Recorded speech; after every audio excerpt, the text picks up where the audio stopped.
Hi friends, કેમ છો? તમને બધાને મારા જય અંબે. તો આજે હું બનાવવાની છું મૂઠિયા.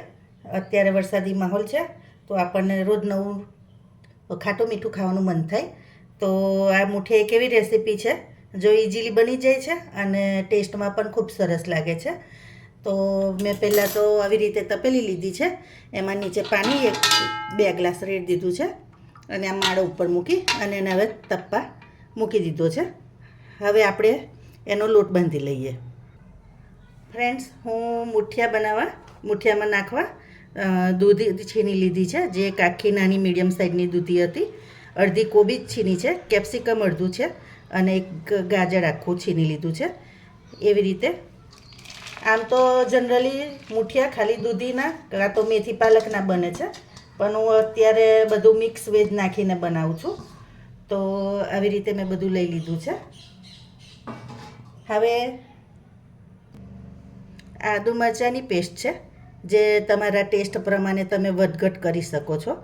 તો મેં વધારે મરચાં લીધા છે, આદું છે ને લસણ છે, એ એડ કરી દઈશું. હવે આમાં ઘઉંનો કરકરો લોટ હોય છે, એટલે હું આવી રીતે ઘઉંનો કરકરો લોટ લઉં છું. તો આવી રીતના અત્યારે 3 ચમચા છે અને 1/4 ચમચો લઉં છું. પછી તમે આ મિક્સ કરો એના બેઝ પર તમે વધારે ઓછો કરીજો લોટ. અને આ જુવારનો 1 વાડકી લોટ છે, એ એડ કરી દેવાનો. પછી આ દહીં ને ગોળ મિશ્રણ મિક્સ કર્યું હતું એ લેવાનું. અને આ મૂઠિયા છે ને ખાટા મીઠા જ વધારે સારા લાગે છે, તો તમારે ખટ્ટું દહીં લેવાનું. અને ખાટું દહીં ના હોય તો એમાં દહીંમાં 2 લીંબુ નીચવી દેવાના, તો પણ ખટાશ પકડશે. તો એ પણ એડ કરી દઉં છું. પછી અજમો લીધો છે થોડો, તો આવી રીતે હાથેથી મસળીને અજમો નાખવાનો. પછી આ ધાણા જીરું છે, આ હળદર છે. આમાં સૂકું મરચું તમે એડ કરી શકો છો, પણ હું નહીં કરું. મેં લીલા મરચાં વધારે લીધા છે, કારણ કે લીલા મરચાંનો ટેસ્ટ અમને વધારે ગમે છે. એટલે આવી રીતે બધું પ્રોપર મિક્સ કરી લેવાનું. હવે ફ્રેન્ડ્સ, થોડોક ઘઉંનો ઝીણો લોટ હું એડ કરીશ અને ઉપરથી મીઠું એડ કરી દઈશ. મીઠું તમે તમારા ટેસ્ટ પ્રમાણે. આમાં 2 પરેય તેલ પણ હું એડ કરી દઈશ.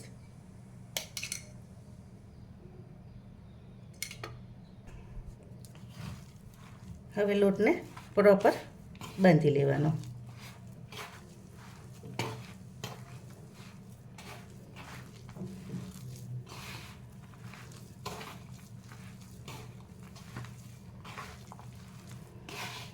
આ બેઝ પર તમારે મસાલો ટેસ્ટ કરી લેવાનો, થોડોક ચાખી લેવાનો.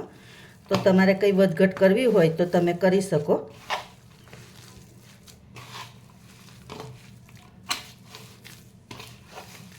મૂઠિયા ખાટા મીઠા જ રવા દેવાના, કારણ કે આ ખાટા મીઠા જ વધારે સારા લાગે છે. તો ફ્રેન્ડ્સ, આવી રીતે આપણો લોટ તૈયાર છે. હવે એના મૂઠિયા વાળી લેવાના.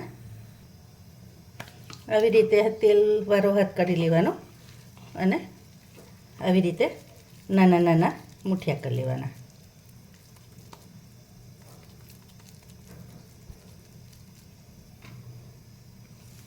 આવી રીતે બધા જ કરી લઈશું.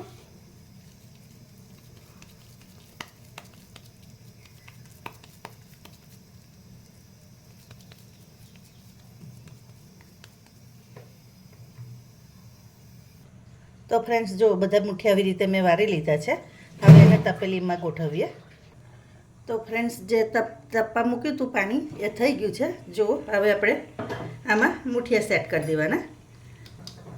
તો સૌથી પહેલાં આવી રીતે થોડાક મોટા ચડ્ડા રાખ્યા હોય એને આપણે નીચે એડ કરવાના. આ મૂકવાની પણ એક ખૂબી જ છે ફ્રેન્ડ. આ મૂકવાની રીત જો તમને ખ્યાલ આવી જાય ને તો પછી બધા જ મૂઠિયા આવી જાય એની પર.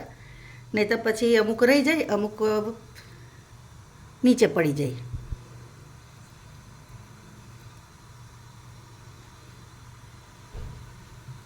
આવી રીતે બધા હું ગોઠવી દઉં.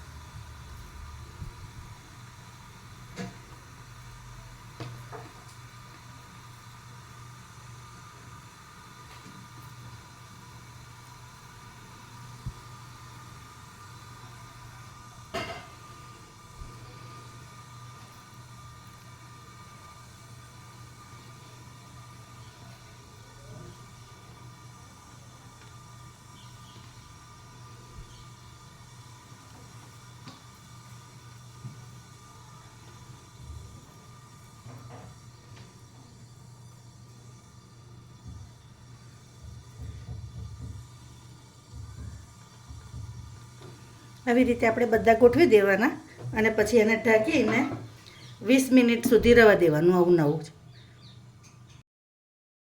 તો ફ્રેન્ડ્સ હવે આપણે મુઠિયા જોઈ લઈએ. તો આપણા મુઠિયા થઈ ગયા છે. હવે થોડાક ઠંડા થાય પછી હું એને વઘાર્યું એનો વિડીયો બતાવું. તો ફ્રેન્ડ્સ હવે મુઠિયાનો વઘાર કરી લઈશું. તો હવે આવી કઢાઈ લેવાની, એમાં તેલ એડ કરી દેવાનું. આ મુઠિયા સિંગ તેલમાં વઘારવાના, એમાં વધારે સારા લાગે છે.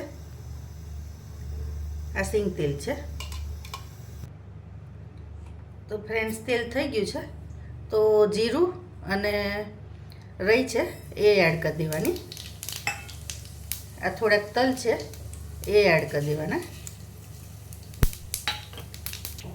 આ હિંગ છે. હિંગની ફ્લેવર ખૂબ સરસ આવે છે એટલે હિંગ ખાસ એડ કરવાની.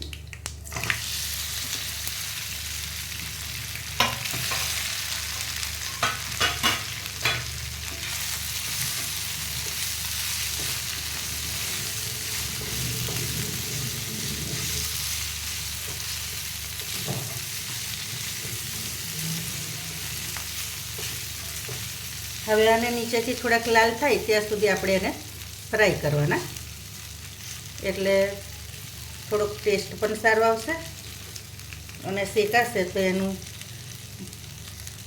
ફ્લેવર વધારે સારી લાગે છે.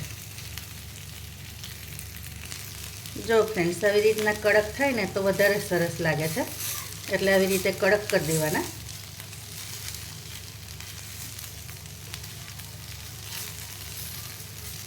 હવે એને ધાણાથી ગાર્નિશ કરી દેવાના. તો રેડી છે મિક્સ વેજ મુઠિયા. તમને કેવી લાગી મારી રેસીપી જરૂરથી કહેજો.